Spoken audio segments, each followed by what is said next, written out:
I think I guess I'm cautiously optimistic.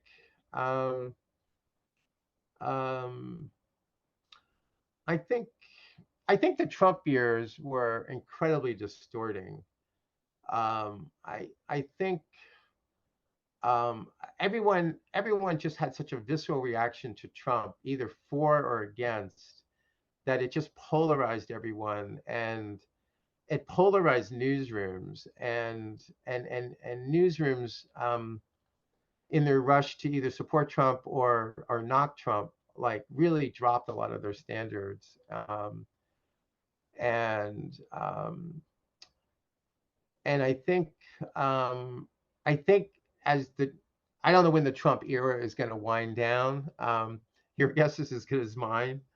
The Trump era could be over next year, or it could be over in 2028. I guess we'll see. But at some point, it's going to be over.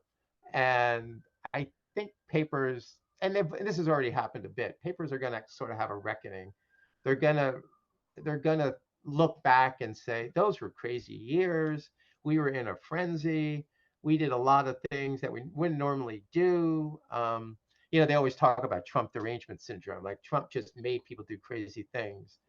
And after the Trump era is over, I think people will like take stock and we'll kind of revert back to the mean. We'll revert back to closer to like normal practices, and hopefully a more normal journalism scene.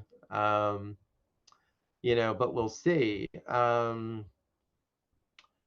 Uh, in the end, I mean, like I had mentioned, I worked 12 years overseas. Both South Africa and Hong Kong were British colonies, and I've been to Britain a lot also, and I'm very familiar with those papers. Um, and those papers and that journalism was probably considered the second best journalism in the world. The U.S. still has the best journalism. We still have the freest press. That's because of the First Amendment. No other country has a First Amendment.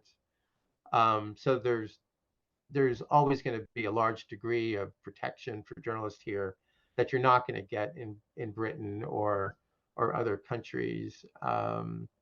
So that's probably our biggest advantage. Like even if the major papers are pandering to their readers or censoring stuff, there's still the freedom to start your own website, which is very easy to do, and get news out there and collect an audience and that sort of thing. So I guess I'm hopeful.